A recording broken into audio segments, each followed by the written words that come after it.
candidates vying to become the next president of the United States. I'm Trish Regan, along with my co-moderator, Sandra Smith. This evening, Fox Business is bringing you the 6th Republican presidential debate of the 2016 campaign. For the next hour, 3 of the candidates will be answering the questions voters want answered. So let's introduce them. Former Hewlett-Packard CEO Carly Fiorina.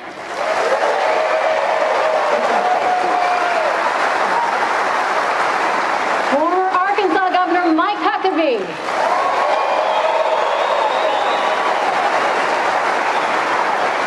And former Pennsylvania Senator Rick Santorum.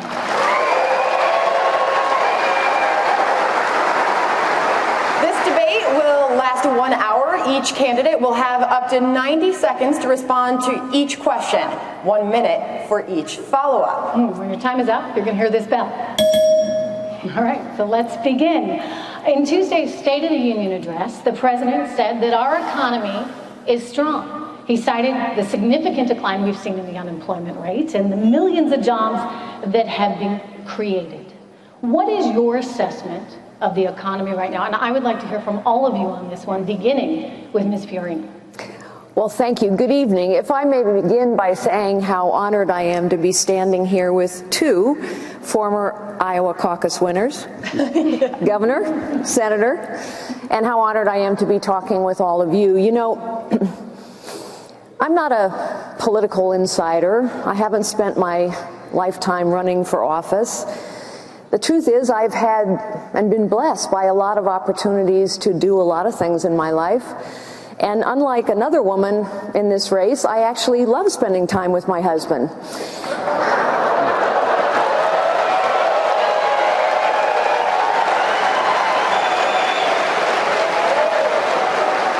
I'm standing here because I think we have to restore a citizen government in this country. I think we have to end crony capitalism. The crony capitalism that starts with both Donald Trump and Hillary Clinton. You know, Hillary Clinton sits inside government and rakes in millions, handing out access and favors, and Donald Trump sits outside government and rakes in billions, buying people like Hillary Clinton. The state of our economy is not strong. We have record numbers of men out of work. We have record numbers of women living in poverty. We have young people who no longer believe that the American dream applies to them. We have working families whose wages have stagnated for decades, all while the rich get richer, the powerful get more powerful, the wealthy and the well-connected get better connected. Citizens, it's time to take our country back.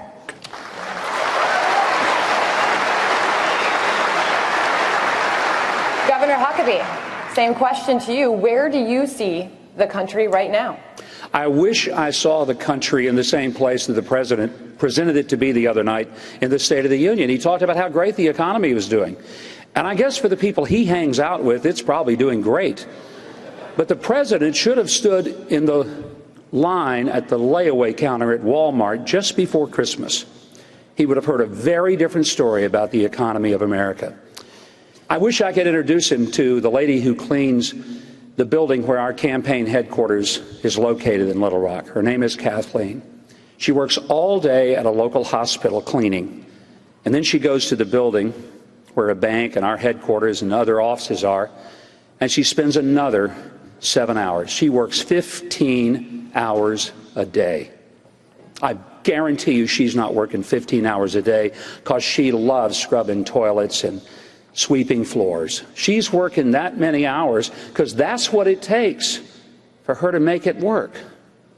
And she's not alone. There are people all over this country who are working like that. Many of them working 2 jobs, and they used to have 1 job, and that would take care of them. But because of wage stagnation, which we've had for 40 years, because of the fact that they're punished for working harder, if they work that many hours, the government gets more of their second shift than they do. And as a result, there are a lot of people who are hurting today. I wish the president knew more of them. He might make a change in the economy and the way he's managing it. Thank you, Governor Huckabee. Senator Santorum. Well, all he has to do is listen to the Democratic debate and find out how bad the economy is. All they do is complain about the hollowing out of the middle of America and how America is struggling so badly and have to make these radical changes in Washington. Well, they've been in control for the last 7 years. And what have we seen? The most important jobs, I believe, in this country, the ones that fill the middle, for the 74% of Americans who don't have a college degree between the age of 25 and 65, are manufacturing jobs. Your governor and your legislature and your team here have done an amazing job of bringing manufacturing jobs back to South Carolina.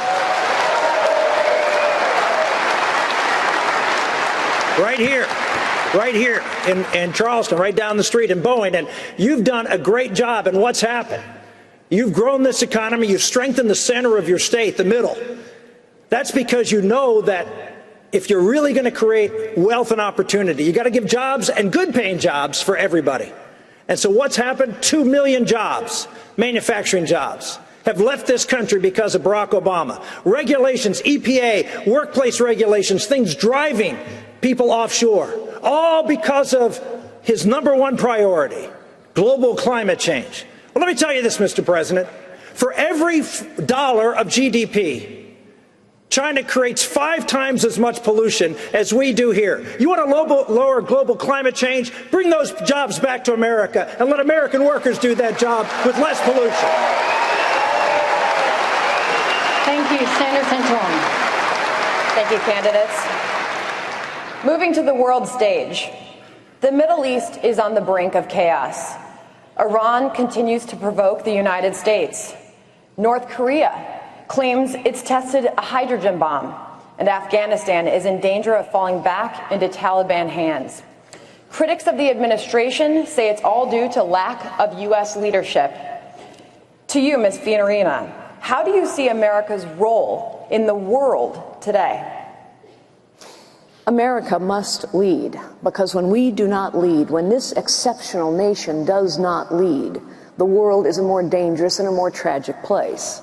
Barack Obama, Hillary Clinton, John Kerry, they all refuse to lead. Worse, they refuse to respond when this nation is provoked. Hillary Clinton famously asked, "What difference does it make how 4 Americans died in Benghazi?" Mrs. Clinton, here's what difference it makes.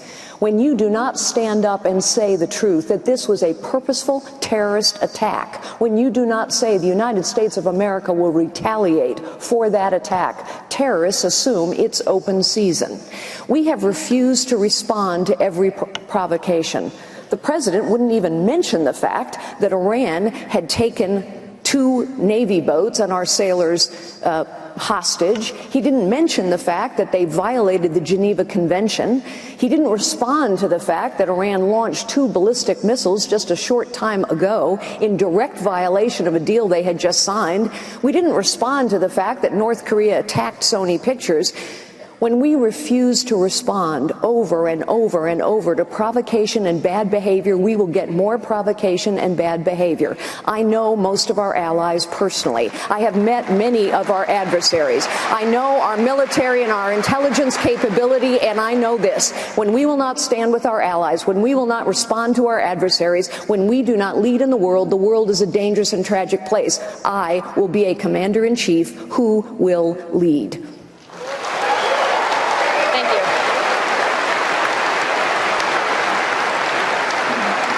Let's continue talking about the Middle East. Senator Santorum, conflict between Saudi Arabia and Iran has certainly escalated amid accusations that Saudi Arabia bombed the Iranian embassy in Yemen after the Saudi embassy in Tehran was attacked. As we confront an increasingly unstable Middle East, how will you, as president, navigate this administration's promises to Iran while standing by our historic allies in the region? Well, the historic promises that we've made to Iran in this agreement need to be torn up on the first day in office of the next president.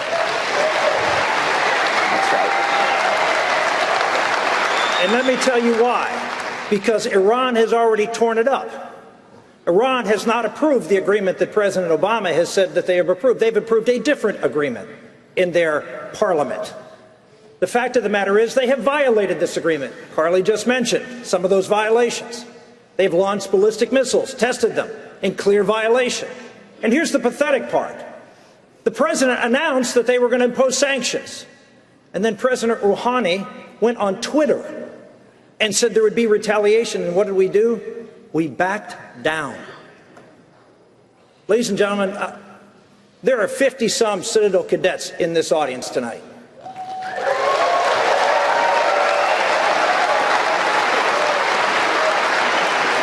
I would ask them to stand up if they will. And here's what I want to tell each and every one of them as you stand. Here's what I want to tell them.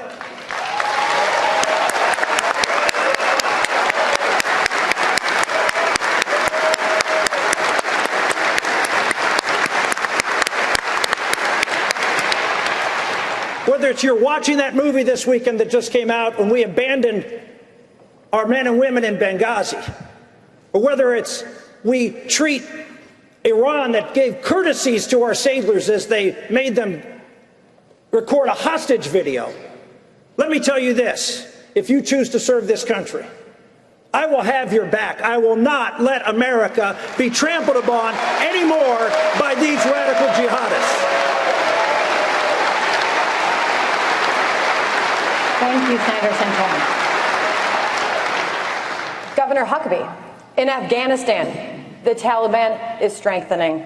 Attacks are on the rise and thousands more civilians have been wounded or killed.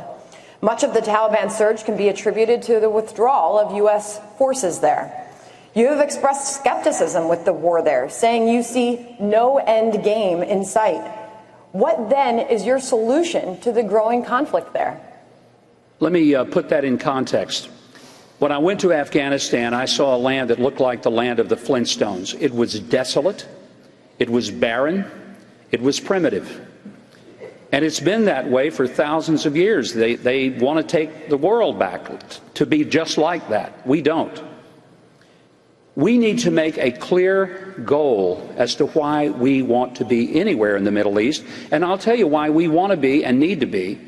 Is to destroy radical Islam and everything that threatens civilization. It's not just a threat to Israel or to America. It's a threat to every civilized person on this earth. And we need to be equipping not only the Kurds in Iraq, we need to be making sure that those who are willing to fight radical Muslims will do it. But we need to never ever spend a drop of American blood unless there is a clearly defined goal, and we can't make sure we win unless we have a military that's the strongest in the history of mankind. We've got to rebuild our Navy. It's the smallest Navy we've had since 1915, when my grandfather got on a destroyer in World War I when he was in the U.S. Navy. We've got young men in Air Force B-52s, one in particular, he's flying a B-52 that his father flew in the 80s and his grandfather flew in the 50s. Those planes are older than me. We've got to have a military that the world is afraid of. Use it sparingly, but when we do, the whole world will know that America is on their tail, and they will be on their tail on the ground, never ever to rise up again. Governor Huckabee, if I could just follow up with that. Do we need to be in Afghanistan? Only if there is a concerted effort to destroy the advance of radical Islamists who are against us. As far as what are we going to make it look like, frankly, I don't know what we can make it look like. You can't create for other people a desire for freedom and democracy. And frankly, that's not the role of the United States. The role of the United States military is not to build schools, it's not to build bridges, it's not to go around and pass out food packets. It's to kill and destroy our enemy and make America safe. And that's the purpose we should be there if we're going to be there. Thank you, Governor Huckabee. Ms. Fiorina, nearly 600 women say they were attacked in a German city on New Year's Eve by men of Arab or North African descent, and 45% of those alleged attacks were sexual assaults. 22 of those 32 men arrested so far are asylum seekers. Are you worried about similar problems in the United States? Of course I'm worried about similar problems in the United States. We cannot allow refugees to enter this country unless we can adequately vet them, and we know we can't. Therefore, we should stop allowing refugees into this country. And by the way, we do not need to be lectured about why we're angry and frustrated and fearful, because we've had an illegal immigration problem in this country for 25 years. And we have every right to be frustrated about the fact that politicians stand up in election after election after election and promise us to fix the problem, and yet it has never been fixed. I offer leadership that understands that actions speak louder than words, that results count. We must secure our border. We must fix our broken immigration system. We must enforce a pro-American immigration system that serves our interests, not the rest of the world's. I understand what it takes to translate goals into results, and that is what I will do as the President of the United States. Of course, we should be worried. For heaven's sakes, this administration has now told us they don't know who has overstayed a visa. This administration has told us they don't even bother to check Facebook or Twitter to find out who's pledging allegiance to jihadis. We can do better than this, citizens. We need to take our country back.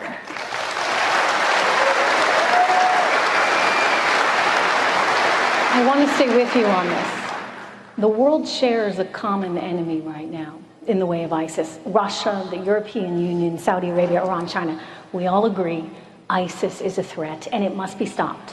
During World War II, the world partnered with Joseph Stalin, who was arguably one of the most formidable, despicable figures of the 20th century, but they partnered with him to fight the Nazis. Today, everyone seems to agree we need some kind of coalition to fight ISIS. Do you agree with that? And if so, would your coalition include possibly Russia and Iran? We need to be very clear-eyed now about who are our allies and who are our adversaries. In the fight against ISIS, Saudi Arabia is our ally. Iran is our adversary. And despite Donald Trump's bromance with Vladimir Putin and Russia are our adversary. We cannot